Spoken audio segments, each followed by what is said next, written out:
Just want to say a quick good morning to those of you who are all popping on. We still have a good number of folks who are still logging on to join our meeting. It's not set to start for another 3 or so minutes. Just want to acknowledge that we see all of the attendees out there, and we will be getting started in just a few minutes.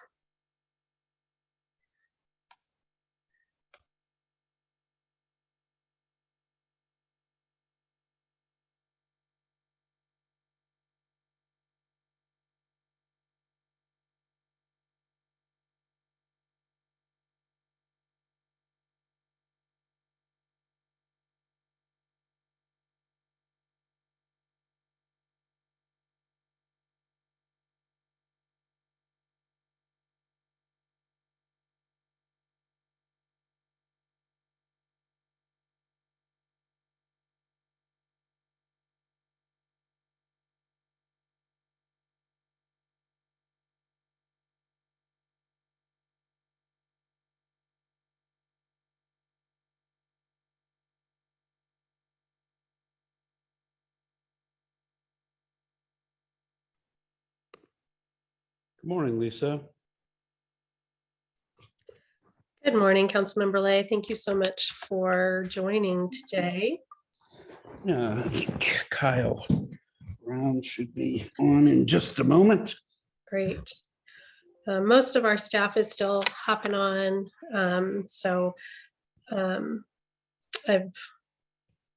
we'll get started hopefully as close as we can to 11:30, but we want to make sure we have everyone here and give folks time to log on. For those of you still accessing the meeting, there's a lot to cover today, as well as we want to leave a lot of time for Q&A. So.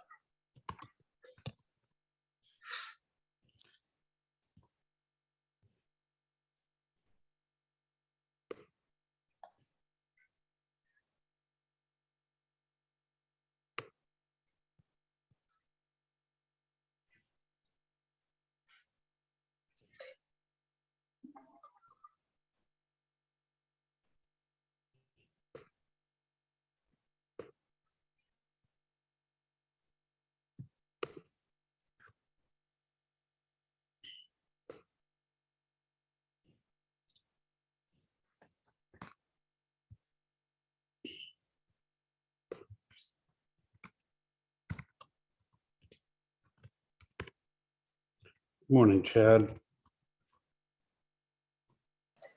Hey, good morning. How are you doing, Chris? Well, I'm doing all right. As good as can be, huh? As good as can be. It's sort of like the old saw. Yeah. Other than that, Mrs. Lincoln, how was the play? Yeah, I hear you on that.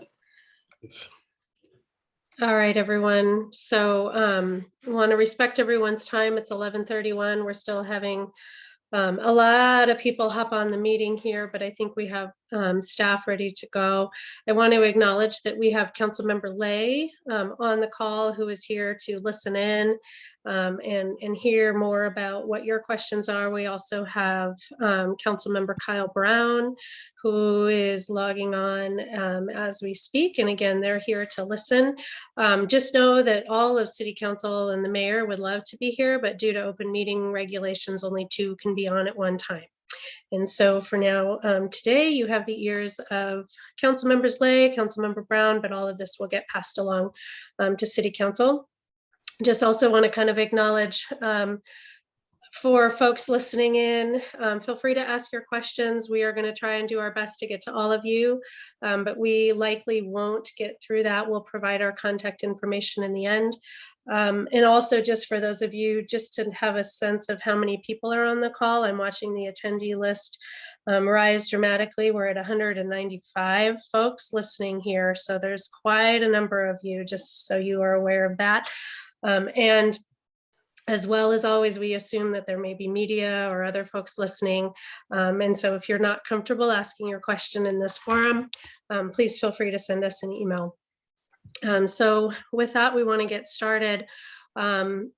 And again, our hearts are with you all, and just know that we have been working around the clock to try and get you all of the information to all of your questions. Also recognizing that you all have a lot of information that you're gathering at this point. You're still learning about your own personal circumstances and how this is going to affect you moving forward. And so we just want to say that, this is going to be the first of many conversations that we have as a department and as a community with you all, that as you're learning more and as you're developing your thoughts and ideas for how to move forward, I just want you to know that. So today's specific topics are going to be around what we know at this point for debris removal and demolition, and then the rebuilding process moving forward.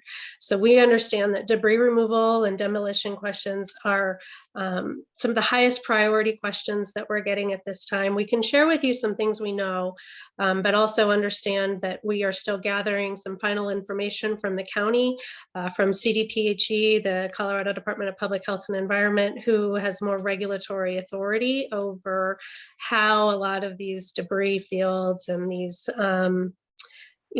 the demolition process is going to work. So this is outside of our normal process. So we have information to share, but I think as soon as hopefully later this week, if not next week, we should have more comprehensive information to share with you about what we know more formally around permitting requirements and things like that. So with that, I'm going to turn it over to Chad Root. Chad Root is our chief building official. He is going to be kind of the primary disseminator of information today. We also have myself, we'll talk a little bit about zoning and some of the policy things we're considering. And then we have Cameron Folks, who is here with our public works department, who can answer questions. He'll have a little bit of information around what to expect with water connections, utilities, and how to rebuild moving forward with those in mind. And then at the end, we do want to leave time for a lot of Q&A the best we can, again, acknowledging we're well north of 235 folks and 230 people in this meeting at this point. So with that, Chad, I'm going to turn it over to you. Okay. Good afternoon. Hey, I'm Chad Root. I'm your building official for the community of Louisville. We thought we would have this meeting just to get rid of some of the urban legends and kind of explain what the next steps are for many of you that are looking at rebuilding and the process. And we're here to help where we can. So if there's questions, I know there's going to be a lot of questions. Feel free to drop us a line anytime. We're still in the emergency phase as far as trying to get our hands on around this. But I just wanted to kind of go over some of the topics of or concerns as far as what's taken place, and just so you can understand and where we're going with it. So when we went out and did assessments, there was two different types of assessments. One assessment was the day after the fire. Building department team with planning team and a lot of volunteers, we went out and place card a lot of properties. A lot of the properties were just foundations, so we did not place card them. But properties right next to the fire that were habitable, we ended up place carding with a green, which basically means that's okay to occupy. You may have smoke damage in that building, but with rapid assessment that we did, it was basically at that point to get people back into the buildings or shelter as soon as possible to try to get you back into your home, because there's some people out there that don't have insurance and have limited funds, so staying at a hotel or somewhere else is kind of almost impossible. They don't have a lot of family or friends in the area, so trying to get them back into the home is our number one priority. So when you see the place card of green on the building, that means it's okay to occupy. There may be damage to that building, but it's not life safety. What we ended up taking a look at is the structure assessment. Hey, is that building safe to go back into? So green means that you're okay to occupy. There's going to be some damages around that you'll need to take care of. You'll need to work with your insurance company. And there will most likely be smoke on the inside of that building after an event like this. Yellow place card means that there's restrictions. These are more of the buildings that were partially burnt. So we had a couple where the garage is burnt, but because of that 1 hour firewall separation between the garage and the house, the rest of the house is fine.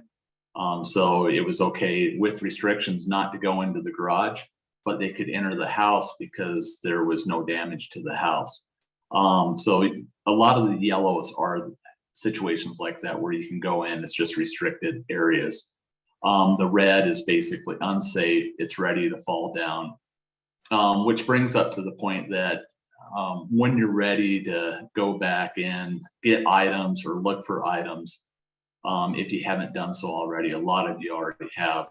If it's a yellow or a red, contact the building department and we'll be happy to go out there with you and tell you areas to stay away from because of chance of collapse or the danger areas. We know that, hey, you want to get personal items, social security cards, passports if the building's partially left, and we understand that.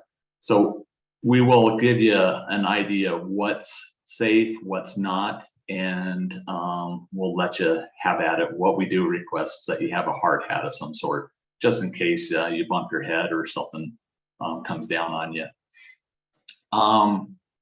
The other track that we ended up doing is with the county. There's a program called Crisis Track. And on this, we did assessments that go to FEMA and the county for damage valuations. And on that, on our website, in the building website, there's a place where you can self-report. So there are some buildings that we didn't get all the damages. So when you self-report, you can report damages of fences, wood retaining walls, decks, even smoke damage. If we did not get that, you can go to that Crisis Track link that's on the city's website, building department's website, and actually report that. We won't come out and do the inspection for smoke damage on the inside of the home, but it's good to know because there may be some funds that are available to help out with some smoke damage on that. Homeowner contractor demolition permits. I know this is kind of a big topic right now. In order to get moving forward with demolition permits, the city is not charging a fee for demo permits. So there's no fee for demo permits. This includes structure removal, foundation removal, all debris on the private property. So there's kind of two tracks. I'm going to talk about the private owner track as far as the demo, meaning that if you elect to move forward with demoing out the foundation, which, by the way, most foundations on completely burnt buildings, they're not salvageable. The heat's so intense that it actually spalls the concrete and weakens the concrete. So in most cases, almost 99% of the cases, that foundation will need to be removed. If you're able to, if you want to save the foundation or you think it wasn't that hot, you can always get a Colorado licensed engineer to come in and say that foundation's fine. They have to put a stamp on it and send us a letter. But talking with most engineers, that foundation's not salvageable. Now, if it's a partially burnt building, chances are you can use that foundation again, as long as the heat from the fire did not get down to the foundation. With the demolition permit that's free, contractors must be licensed with the city. Full demolition permits can be applied for, but we will not issue those permits until after February 1st. The reason why is we are still in phase 2 of the debris removal program, which is basically trying to remove the cars, debris off of public roads, property. What we don't want to happen is where contractors are coming in with their dumpsters, their equipment, while we're trying to remove this debris from the public spaces. So at this point, it's seen that after February 1st that we will start to issue demolition permits for the buildings that are completely destroyed. If the building is standing, if you have a home that's standing but has smoke damage or has a roof that's partially deteriorated, and you have some water damage, we are issuing permits for those, and the contractors can start right away. If it's in a closure area, they do need to show their building permit to get in past the police into that area, just so the police know that they are justified on being there. So as it stands right now, demo permits for structures that are fully destroyed will not be issued until after February 1st. You can apply for them now. You can get them in the hopper, but we will not be issuing them until after February 1st. And to recap that, if it's a structure that's standing and just needs repair or demo of drywall from smoke damage, we are issuing those at this point. Now, going into that demo as well, the state does require, if the structure is standing, that you do have to go through the asbestos abatement permit program, which means that you have to have a third-party inspector come out and verify that there's no asbestos in the building that's going, or the portion of that you're doing a demo on, such as drywall, insulation, and that goes to the state. It's usually about a 10-day process for the state to give us a demo permit, or your contractor. At that point, you bring that demo form to the building department, and then we will issue the permit. And we're still a couple days out on the demo at that point, so plan a little bit of time on that. Now the state is waiving asbestos inspections for fully demolished, burnt buildings, which is great news if you go that route. There are requirements that your contractor or you as the homeowner must do, and that's to fill out a form and then send it to the state. But you can proceed and go take this debris to a landfill. It has to be wrapped basically like a burrito with 2 layers of 6 mil plastic. It's going to be treated as though it has heavy metals and asbestos in it, and it has to be kept damp at all times during the excavation process. One thing I do want to hit is, if you're going into that ash, the ash is fairly hazardous to your health. When I was in Park City, Utah, I was a fire code official and also a fire investigator. I lost a lot of fellow investigators to terminal illnesses because of origin and cause digging in the ash. It is toxic if you get enough of it in your system. So make sure you're wearing proper protective equipment if you do go and dig around for something. So at that point, I think what we'll do is we'll talk about the county's process, and I'll turn it over to you, Lisa, and then we'll come back to plans. Sure. Just real quick, just want to acknowledge, Chad just provided a high-level overview. We will be pushing out information, application forms, and all of this on our website, hopefully as early next week, to recap all of these information items, as well as any of these applications you need. And then Councilor Brown, I saw your hand raised. Yeah, thanks. And Chad, thank you for that. I just wanted to add, Lisa, it sounds like you're going to talk a little bit about the county demolition and debris removal process. Yep. And maybe you want to just talk a little bit about everything that Chad laid out is so complicated and difficult. Maybe just talk about a little bit how much easier it gets if you go with the county. I mean, yep. Anyway. No, thank you for that. Absolutely. Yeah. So that's a good transition. So as Chad mentioned, there's 2 paths that are going to be available to our homeowners as far as how they think about getting their lot back to a developable condition. So he described the process in which you all can, you could go on your own, and then you are responsible for the permitting and making sure your contractor has all of the right licenses and knows how to treat the debris. Alternatively, We are coordinating with a countywide debris removal program that would be in partnership with the town of Superior and the unincorporated affected areas of Boulder County. And that program is managed through FEMA. Most of you have heard about this already when you've been meeting with folks out at the DAC. We have your contact information, but essentially, the other path is you would sign what we call a right of entry form. Those will be available to you hopefully soon. I know that Town of Superior pushed that out yesterday. I would say we still have some questions from the town of or from the city of Louisville, so you'll hear from us specifically on when and how to do that. But know that it's probably coming to you soon, and we'll reach you through channels if we have your contact information. But essentially, once you would sign that right of entry form, then you would no longer be responsible for debris removal on your private property. That work would begin after this phase 2. So we think probably around the same time as we would be issuing our private demolition permits around February 1st.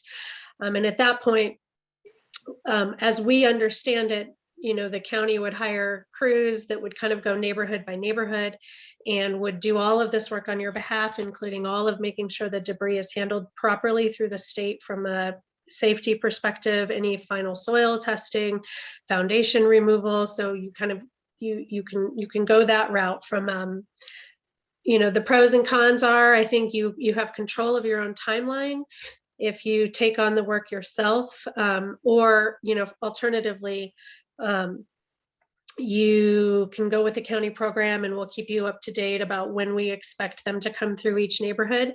I do want to acknowledge for those of you who might be going on your own path, even if you control your own timeline on the demolition, if a substantial portion of your neighbors opt into the FEMA option, we are going to be kind of reviewing new build permits, reconstruction permits, kind of on a case-by-case basis to understand how we're coordinating, you know, those want to come in and rebuild. If that neighborhood is still kind of undergoing, you know, you're the only home and everybody around you is opted into the FEMA program. So we don't yet have, we'll know more as we understand which options the community selects and how that impacts timing moving forward for you all. So just know that a lot of the timing questions as far as when you could result in a developable lot, or working that out, and it will be a little bit determined on how many of you opt into either program.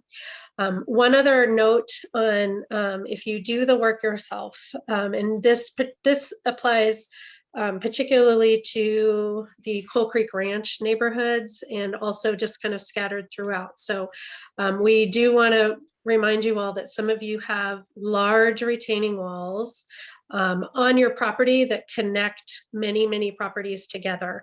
And so if you are on the path of moving forward on your own and you have one of these really large timber retaining walls, for one, just know that we're having those evaluated by a structural engineer, hopefully very soon this week, to get an idea of structural integrity. And we may be reaching out to you to do some work on the property to shore those walls up to protect our neighborhoods and our streets nearby. And then two, I would say if you have one of those properties and elect to do the debris removal on your own, please coordinate with us, because if you pull out one portion of that wall, it affects the integrity of what's left. And so we don't want to see further damage if those walls get moved. So those of you with those large retaining walls, just know we'll be working with you. There's some extra considerations on that. So with that, I think that's kind of all we have at this point for debris removal. We also know that I'll circle back to Chad to confirm on that, but we also know there's a lot of questions about the safety of the ash and things like that. Just know that we understand there's a lot of questions around that. We don't have all that information. So, you know, when we get to the Q&A portion of the meeting, we're probably not going to have a whole lot of detailed information to share on that. Just know that that's a high priority for us, and we're trying to really get our hands around the safety aspects, particularly for the neighbors that are immediately adjacent and maybe their homes, you know, you'll be moving in soon. And so we hope to have better information on that soon. Chad, is there anything else that we want to talk about for demolition and debris removal before we move on? I think you hit it, Lisa. It's just before on some of these lots where the home was supported by these retaining walls that were like the 6x6 wood retaining walls with anchors. A lot of those are completely gone. So it's just bare ground that's that was held up by wood before is completely gone. So before we can issue a demo permit where you get in there and start removing the foundation, we're going to require that it's shored up just for safety sake of the contractors, and also so it doesn't affect our road if everything slides down onto one of the streets. So yeah, take a, I guess take the word of advice is take a look at that retaining wall, see if it needs to be replaced. And in many cases, this retaining wall stretches from one property owner to another property owner. And from what I can see, most of them are on private property. So yeah, that is an item that's of concern for Public Works and also the building department. I guess I'll just continue then, Lisa, if you have anything else. Okay, so we have a lot of questions on retrieving plans for your existing home. A lot of these homes were built in the 80s, 90s, back in the day of analog when it was just paper. And at that point, with the state of Colorado, our time frame that we kept the plans was only 180 days after the time that we gave the CO, just because we didn't have room to keep all the plans. Now everything's electronic, so if you built something now, probably 100 years from now, you could get the plans. So if you want plans for your home, you can send in a records request, but as of today, for everybody that sent in plans on their homes, we have not come up with one set of plans. So it's looking like that in most cases, you'll have to see about getting with the original developer or just working with an architect. You can request, to see if we have plans by going to the website, the building department website, and we have a building records request form that you fill out to get those plans. But just to let you know, it's not looking too promising for a lot of those plans.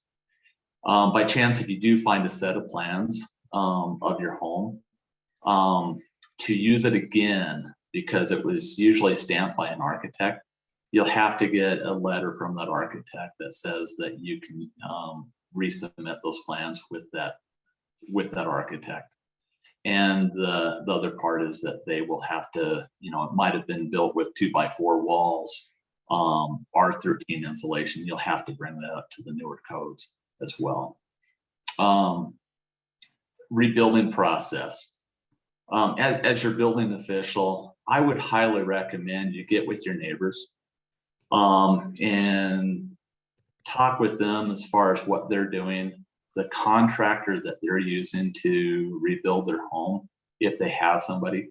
So this is where it's going to be the cost savings, and it's going to be a lot easier for neighbors. So if you think about it, if we had 50 homes being rebuilt and we had 50 different contractors building those homes, areas for staging of materials, and the number of vehicles going in and out is going to be pretty chaotic. Versus if, hey, a group of neighbors use the same contractor, they could stage all their materials on, one area. The homes would be built pretty close to, about the same time. They would have, their concrete contractor work in one home and then move to the next home right next door to the next home, kind of like they do on the tract subdivision. And same with the framers, the electricians, plumbers. So the homes would be done, pretty close to the same time. So you're not living in just total chaos of construction all the time. The other benefit of that too is if they can mass buy, they get the bulk deals on construction materials, meaning that it's a lot cheaper, and you'll save some money on that end too. So I would highly recommend that. You don't have to, but I would talk with your neighbors. And then the other thing is to don't go with the first contractor that swings by. Interview them, look at references, talk to people that they built for before, right? Because there's, I'm gonna be honest, there's some guys that are fly by night. They're ambulance chasers. They come to emergencies, kind of like what we saw in the hailstorm. You want to do a little research and get somebody that's going to work great for you and is responsive. You know, when you start, some of these neighborhoods will be so destroyed after the demolition process, where the foundations are being removed, and backfills brought in, that in some of these neighborhoods, we are going to require a survey to be done just to make sure that the homes are placed on the proper lot, because with so much destruction, the property pins may get moved or dug up, and we just want to make sure that, hey, where the home's going is actually where it needs to be. Some of these subdivisions are going to require soils reports. There's some old soils reports out there, but also we realize that even with those old soils reports, we had foundation problems, heaving from the bentonite in the soil. And so it won't be lot by lot, but it may be a couple locations throughout that subdivision that we might need new soils reports, just for the sake of everyone. Let's see here. So new permits, we will send for fire related structures, we will send them down what we call the fire review track, meaning that it's going to be a little bit separate from the other track of other permits coming in. And this is to help fast track those permits. We're looking at bringing additional staff on. We already ended up bringing back some old staff members to help out. Bringing in additional staff members for plan review so we can fast track these permits as they come in, additional inspectors to the department as well, to help make sure that your project's moving forward in a timely manner as best as we can. So on that too, these plans, even though you had an existing building there before, planning will have to take a look at it just to make sure setbacks are there, the height's not too high. Engineering, public works will want to take a look at the plans along with the fire district as well. The homes will be required to meet current building codes. One of the portions of the code is a fire suppression system on there. So at that point, I'm going to turn it over to Lisa for zoning, planning and zoning issues. Sure, thanks, Chad. So yeah, as Chad mentioned, one of the portions of a plan review before you can issue a permit is just to make sure that what you're building meets, setbacks and heights and things like that. For the most part, well, those regulations are still in place. So those, by just rebuilding, we do still have that underlying zoning. I think we have heard from some of you neighborhoods, that maybe want to reevaluate some of your zoning requirements and make some amendments if you'd like to see your neighborhoods redevelop in a different manner. I would say reach out to us. I've already heard from some of you. We'll be connecting soon. The city, from my perspective, I don't think, other than some building code potential changes, which, stay tuned for. We're evaluating all of our building codes to know maybe how we can rebuild back to be more safe with respect to kind of fire impacts.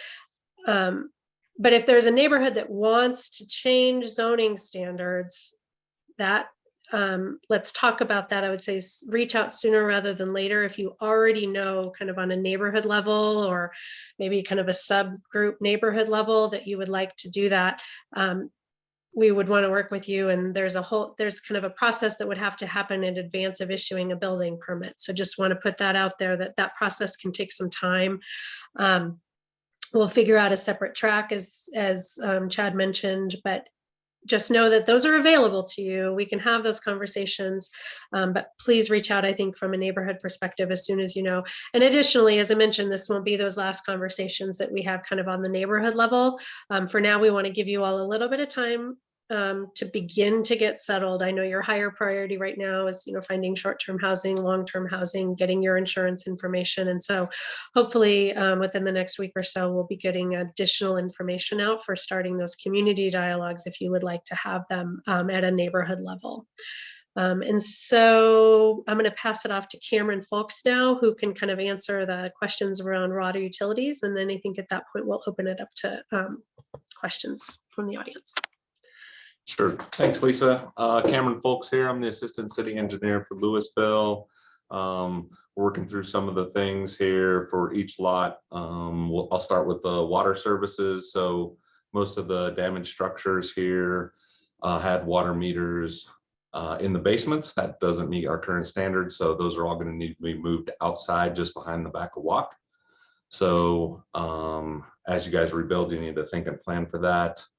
As Chad mentioned, you'll also be required to put in a fire suppression system. So that brings along a backflow preventer that will be inside the structure. If you rebuild your house basically about the same size with regards to water fixture units, there won't be any fees for water.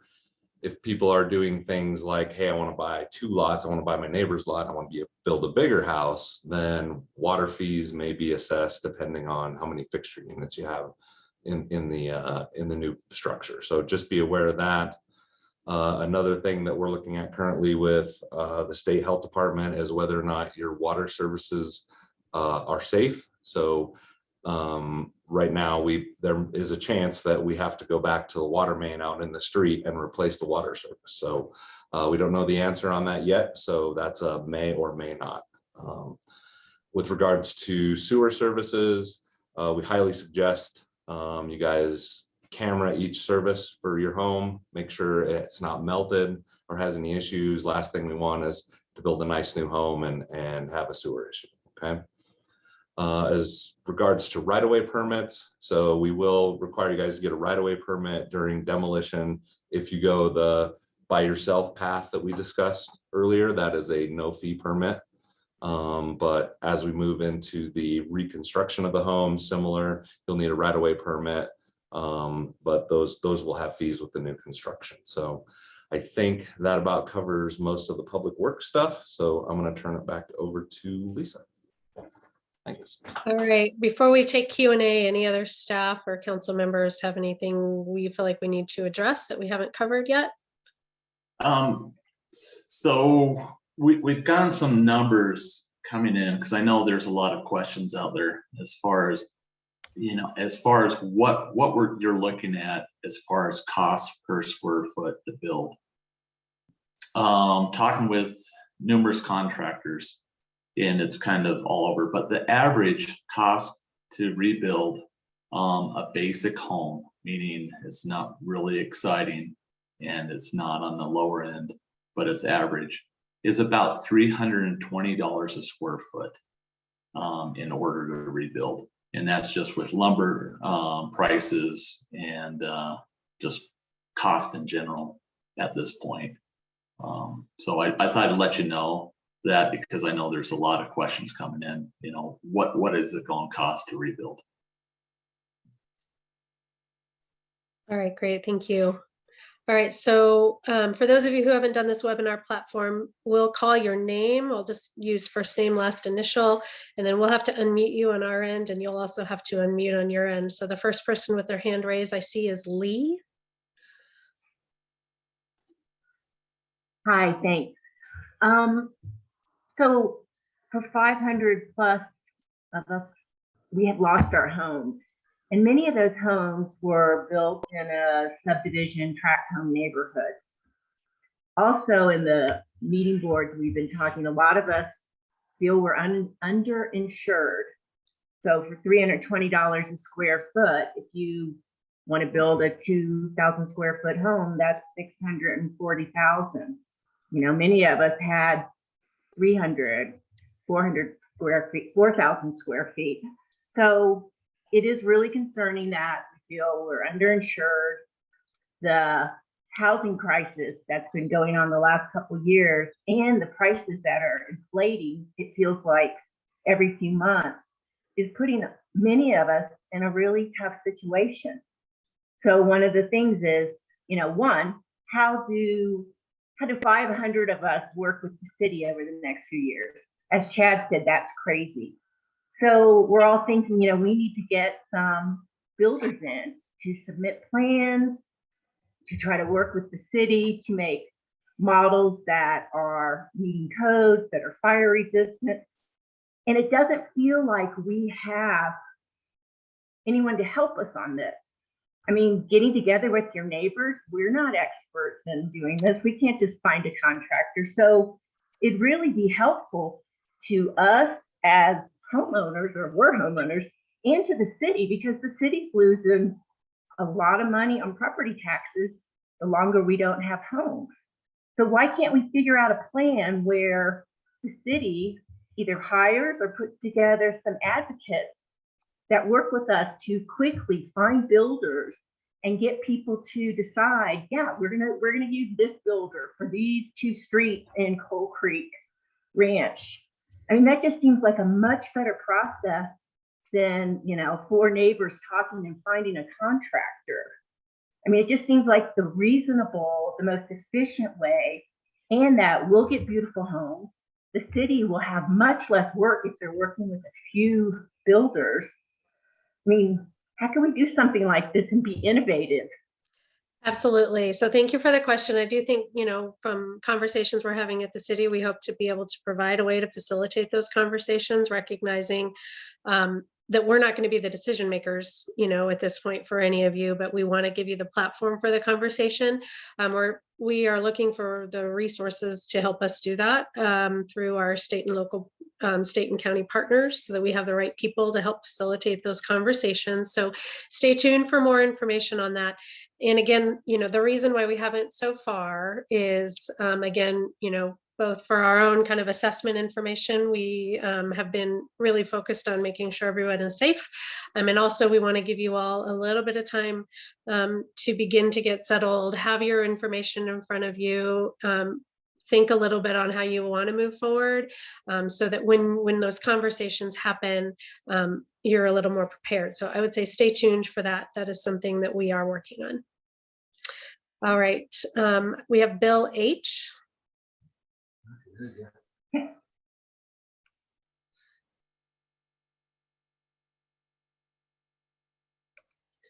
So Bill, I think you'll need to unmute on your end.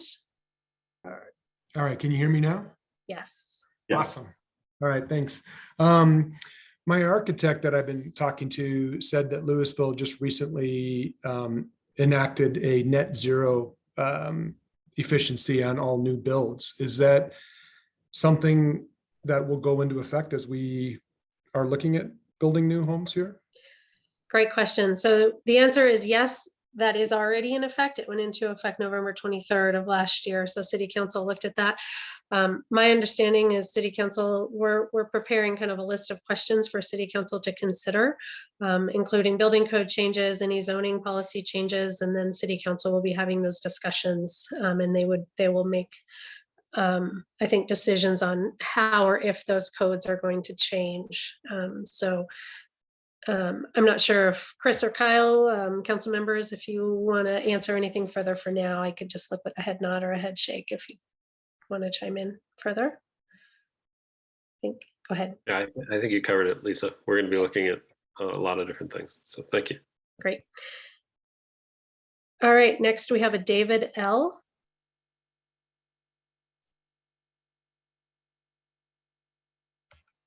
Hi, can you hear me? Yes, We can. Thank you for the time today. Yeah, my name is David Levan. I'm in Coal Creek Ranch area, and the fire came right up to our house, but thankfully mostly spared our house. I'm just curious to know how to let my insurance company know the schedule for the neighborhood rebuild and cleanup, mostly the cleanup, because we're trying to decide how to do remediation, when to do remediation, how much remediation is going to be done. And there's just not enough information coming out. I heard a lot today about that permits are going to be issued in February. So I guess that's when it's going to start. But where will we look to better understand when the cleanup will be happening in our neighborhood? Great question. We'll publish information as soon as we know. And I think for now, this generally all information is getting disseminated either through louisvilleco.gov/Marshall Fire. And then also within our building department page, we have information. We hope to be able to communicate fairly clearly with neighbors around schedule. But at this point, we don't have any information as far as that. Chad, do you want to say any more on that at this point? Yeah, it's still a work in progress as far as the county effort on that end. And what type of remediation are you guys looking at doing? Is it smoke damage or a little bit of fire damage? Yes, sir. So we have a tiny bit of fire damage, mostly smoke damage, and then we're concerned about the schedule of doing the remediation. You know, if they're cleaning up our neighborhood and that's going to kick up a lot of carcinogens, then you don't want to do the remediation before that. You want to do it after that, I would assume. So I think the insurance companies, their interest is in getting a relatively inexpensive remediation for folks like us and get us back into the house, and that's understandable. Our interest is to keep our family safe, right? So I would rather not do the remediation twice, and I'd rather, you know, be able to tell the insurance company, hey, the remediation is going, or the cleanup of the burnt homes in our neighborhood is going to start in March. Therefore, we should do the remediation, let's say in April, and move back in, you know, sometime after that. That sort of planning would be very helpful, but I understand this is a moving target. Yeah. It's moving at this point. I do know that I was just before this, I was talking with the state of Colorado on asbestos abatement and you know, keeping this ash down so it doesn't blow. And one of my concerns was the westerly winds blowing up a lot of this ash. There's talk that with the county that it sounds like somebody's going to come in and, you know, those dusty dirt roads, they put mag chloride on to keep the dust from blowing. It sounds like that there will be an application of mag chloride on a lot of this ash in the burn areas as far as the homes, trying to keep it down. The only problem is if somebody goes in and disturbs it, that top layer of mag chloride, it won't be effective. But there are plans at this point, if it takes a little while, to put some mag chloride on these burn areas. All right. This looks like we have a Chris F next. Hi, can you hear me? Yes, we can. Yes, Hi. we can. Hi, you all. So I just have a couple questions here for you. One is, this kind of goes back to the idea, well, surveys, soils reports. Is there anything that you guys think you might be able to do in terms of coordinating sort of the economies of scale where, you know, some of these entities are coming out and maybe hitting whole neighborhoods? Because obviously, I think I was assuming a soils report would absolutely be required, and you know, per your point earlier, I think Chad, that surveys as well. And it just seems that that would be something that could be helpful to the extent that you guys have a little bit of weight, or you know, in possibly coordinating that. And then I'll ask you the second one on a follow-up if I can. Okay, so on the survey, there has been talk and thought as far as using one surveyor instead of, you know, you have 29 lots burnt in one neighborhood, right? And somebody's using 29 different surveyors. So there has been talk as far as trying to get one surveyor in to do all the lots after the foundations are removed on that end. And then the soils report, we're just kind of in the process right now figuring that out. Hey, what's the most cost-effective way to ensure that, hey, when we put a new foundation in, that it meets that criteria of the soils, and we're not going to have the expanding and contracting from the bentonite soils. So we're working on that right now, but I do agree with you. I think that the most cost-effective way is to have one group come in and do a neighborhood. Yeah, and also that, just so you know, we're tracking in our minds different, kind of funding. All conversations are happening at all different levels, state, local, Fed, government levels around, and private funding. So, we're trying to capture what are some of these costs that are going to be borne by someone, and where can the city step in, where should the state step in, where should the federal, delegation step in. And so all of these options are being discussed. We have no information to share at this point on what we can expect to be funded, but this is, that's a great question. That one's on our radar. Soils reports on our radar. So we'll continue, and as we know more, we will share more. Okay, can you still hear me? Yes. Hey, and then the only other quick thing is, and this may be a bit esoteric, but we're all learning a lot as we proceed here, and particularly with insurance. And one of the things that at least my policy has, it's called an option OL, which is ordinance and law option, that basically talks about, upgrades or changes to code and legal requirements to homes. And when one considers, the era that the homes were built in the 1990s, many of us maybe even earlier, and obviously things have changed a heck of a lot in these last few decades.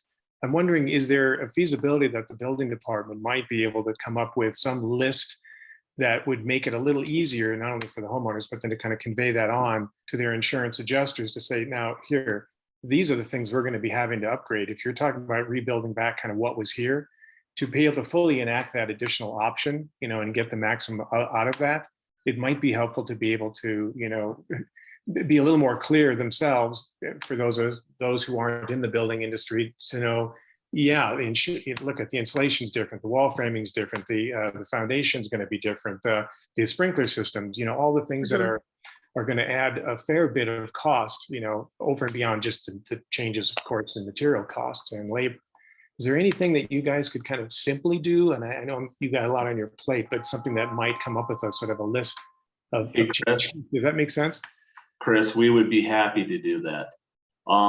Yeah, anything to help you out on that end, or anybody else as far as discrepancies with insurance companies, as far as putting out, hey, we would have to kind of guess how that home was built in that era, but we could definitely send a list as far as, hey, what it's going to take.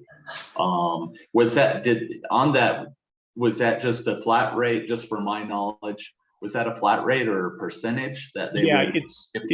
It's usually a percentage, Chad. And I think, again, of course, like every policy is unique and everyone's different, but I imagine many policies would have that as one of the options. There's sort of the inflation option, and there's that kind of gives you ultimately additional coverage potentially. But that is one that, for me, obviously just kind of triggered a little light bulb that, well, at least maybe there's a little bit more pot of money there that, I think I can justify that because of the code changes since the house was built. And again, I think a lot of people probably have that, and it's probably a percentage. So I'm just trying to think how it can help people maximize their insurance coverage. For sure. Yeah, I can start working on that, Chris. It's not a problem. That sounds great. Thanks, guys. Councilmember Brown, do you want to address that one? Yeah, I just wanted to say that when it comes to working with your insurance company, there are a number of really good resources through the Colorado Division of Insurance, as well as United Policyholders. And the city website has information about how to contact the Colorado Division of Insurance. And if you just Google Colorado Division of Insurance, right at the top of the web page has numbers and email addresses, and they can help you sort of coach you through how to what kind of information might be helpful and how to work with your insurance company on things like Chris was talking about. They're also available at the DAC, by the way. If you go to the DAC and sit down with people, there are people from the Division of Insurance and United policyholders that can help there too. Excellent, thank you. All right, next up we have Peter G. Hey, everyone. How are you doing? Hey, Peter, how are you doing?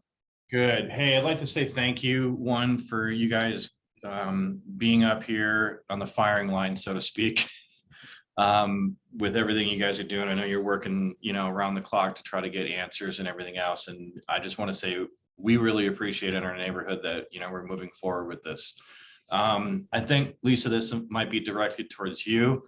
I'm on the spyglass circle, and that retaining wall, the shortest part of the retaining wall is in our backyard, but as you see, it grows to, quite some height. I know that the city was out there taking a look at it. They're concerned about Dylan possibly falling in if the erosion gets far enough along, which would affect us, the city, everything. I'm just wondering, is this going to be some type of a joint effort with funding for this with us? I don't know if the HOA is going to get involved. We have a meeting with them tonight, but the city helping, replace this thing as well, because it's going to, even though it's on our property, it's going to jeopardize, Dylan. So yeah, no, great question for that. I'm going to let Cameron chime in if I don't cover everything, but I think from our perspective, we're hoping to coordinate this with our public infrastructure assessment kind of scope, just given that it directly impacts our integrity of our streets and roads.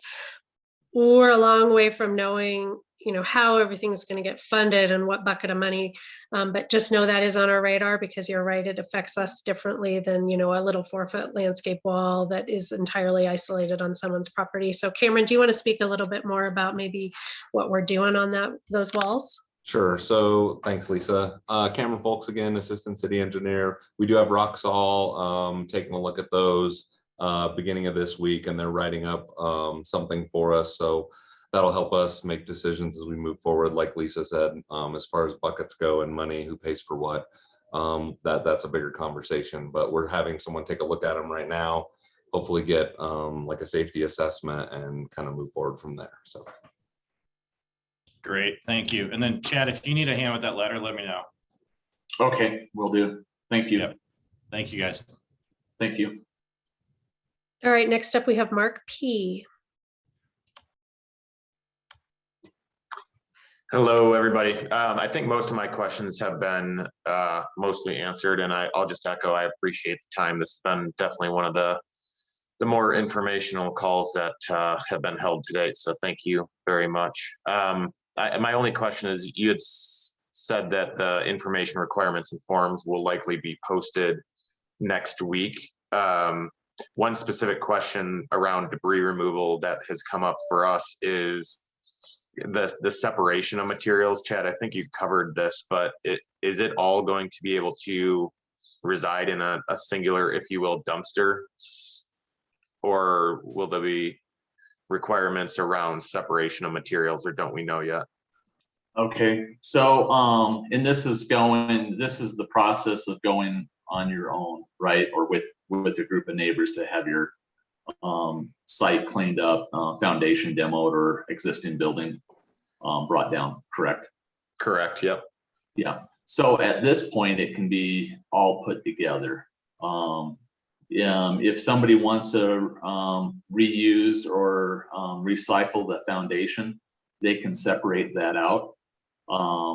There's basic parameters around, hey, if you're doing that, you just need to clean the concrete off so it doesn't have the ash, but they can recycle the concrete if they want to, or they can put it all in the same cell, everything together. And the thought is too on that they'll go several inches down below the soil to make sure that they get any metals or minerals around the house as well. Did I answer your question? You did, yeah. Thank you, Chad. Okay, yeah, sure thing, Mark. Great. Next up, we have Susan N.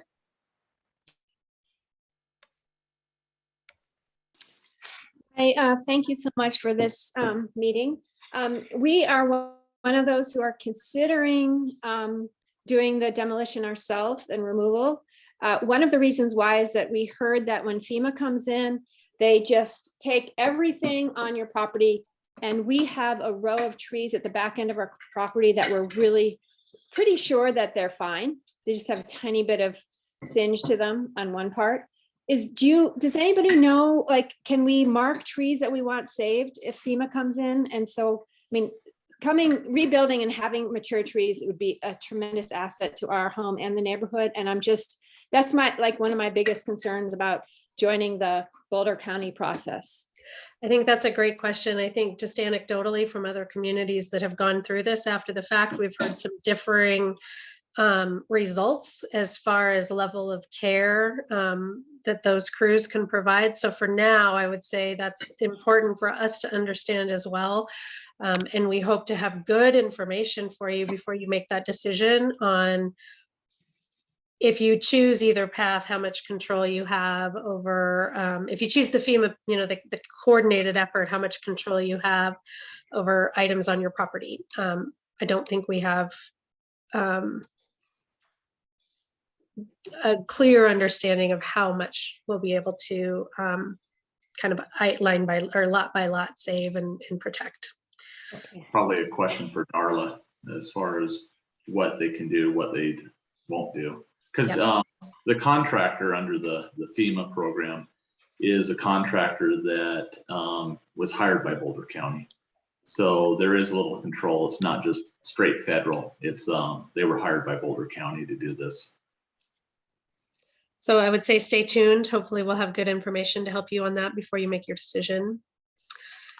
Next up, I want to say we have only just a couple minutes left. So I think we'll take one more from, I think it's Jeannie B. And depending on that, we may have time for one more. And if not, we'll, if you need to hop off, if you have any questions, email building@louisvilleco.gov with building specific questions, or if these are more broad, just email marshallfire@louisvilleco.gov. So with that, Jeannie, go ahead. Hi, yes. I have a question sort of similar to one that was asked sooner. I'm right on our house was saved by the firefighters, thank goodness. We're right on the edge of the Mulberry Burn area. And I'm trying to deal with an insurance company that really wants to get me back in the house as soon as possible, is saying, you need to be back in 3 weeks. That's as far as your alternative living is going to be. But I'm literally sitting next to 2 burned structures that still have walls standing. So I know you're saying you don't have information, and I know, it's very hard, but is there anything you can give me for a rough time frame for when those structures might be coming down? Because I just, I really don't want to be back in there and then, have that stuff coming down around us. I think it sounds like maybe some of these are still standing, and maybe if they're not eligible for the. No, they're totaled, but they're just like a few walls standing and stuff. Well, then I think for initially understand that we likely won't issue any permits in advance of February 1st for any work in there, just to make sure that the rights of ways are cleared and the street lights are out, and the work that needs to happen. So I think for now, that's as much as we can say. And then after that, I think it's going to depend some on if those homeowners immediately adjacent to you choose to go forward on their own or not.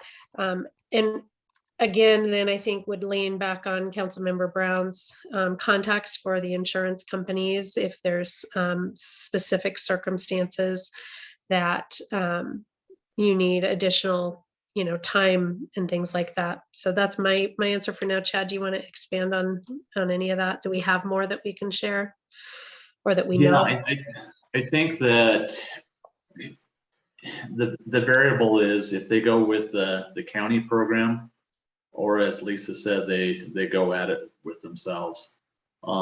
There's variables on both of that, right? And it puts you in a really tough predicament at this point because of the construction taking place. They're supposed to wet everything down when they're doing construction. My biggest fear is just the winds, picking the debris up when there's no activity. More than probably when there's activity. So if they go out themselves, it could be, you know, if you know those owners, you might reach out to them and see what their game plan is. The county plan is going to be based off the county, and what they're planning on doing is doing groups, neighborhood by neighborhood. So they may start with your neighborhood, they may start with another neighborhood first.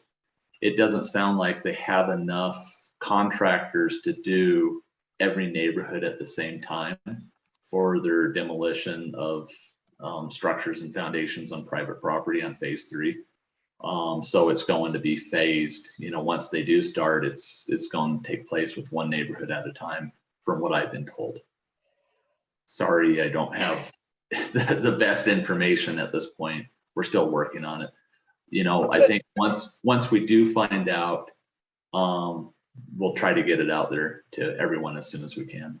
But like, again, realistically, I know I keep pressing on this, but realistically, that county program probably will not happen February 1st. It will not launch into starting the demo in any neighborhood as early as February 1st. It would be more if it was individual property owners who wanted to jump ahead and get started right away. I think that's probably a safe assumption Okay. to make at this point. Councilmember Lay, do you want to chime in? See your hand raised. Yeah, you know, we're registering, and the city, I know, is keeping track of a lot of different issues relating to this, because of course there's the issue if you have a demolition that's proceeding very quickly, and then there's a demolition which is not proceeding very quickly. There's questions that people have about the safety of that, of potentially having to do some additional work later. But what I was going to suggest, and I know this may sound like a broken record to you too, is please go, or please, you know, take another trip to the DAC, talk to the folks from United Policyholders. They're really good. They know a lot of resources that are available. I think some of the nonprofit organizations are already getting money in people's hands for this sort of thing. I'm not promising anything, and I'm not identifying particular nonprofits, but I know there is a lot of concern about just what you're mentioning, Jean, that people are having, they're going to have some challenges with the timing. So that's one thing I would say. I don't have the answer, but I think reach out as much as you can to them and ask questions. That may help. Okay, thanks a lot. Great. All right. Well, it's 12:35. We've really appreciated hearing from all of you, and I still see we have a lot of you with hands raised. Please, if we didn't get to you today, again, please feel free to email questions to building@louisvilleco.gov or marshallfire@louisvilleco.gov for some of these other questions. Just know that we are working as hard as we can to get these plans put in place, and we understand that these are directly impacting decisions that you all are making on a moment by moment basis. So we are paying a lot of attention to it, and we are wanting to get you good, clear information so that you know what to expect on how to move forward, when you can move forward, and all of that. So with that, we just want to say that we really appreciate your time. Councilmember Brown or Lay, do you have any kind of parting words before we sign off for this meeting? No, I just apologize. My internet cut out for a few minutes there, so I'm glad to be back with you. And obviously, please reach out. Lisa and Chad and their teams are the experts. But if we, either Councilmember Lay or I, can support you, please don't hesitate to reach out. Yeah, the only thing I would add to that, I think Councilmember Brown states it well. We certainly are here to chat. We're not going to get ahead of the staff here, but we can sometimes kind of direct and answer questions. I just want to sort of close by saying something we've said before, which is we appreciate the tremendous stress and trauma the folks on the call and those you know have and are continuing to suffer. And we're going to work our as hard as we possibly can. And I know your staff here for the city is working incredibly hard to try to get these questions that you're raising, which are all really good questions, answered as quickly as possible to try to smooth this transition as much as we can. So thank you for your patience and thank you for your graciousness. That's something I think that staff have mentioned. I've seen this and thanks for taking care of one another and the people you care about, because that's just huge. All right, everyone, we'll sign off for now, where our thoughts are with you all, and let us know what we can do. We'll take care and we'll be in touch soon. Thank you. Thank you. Thanks.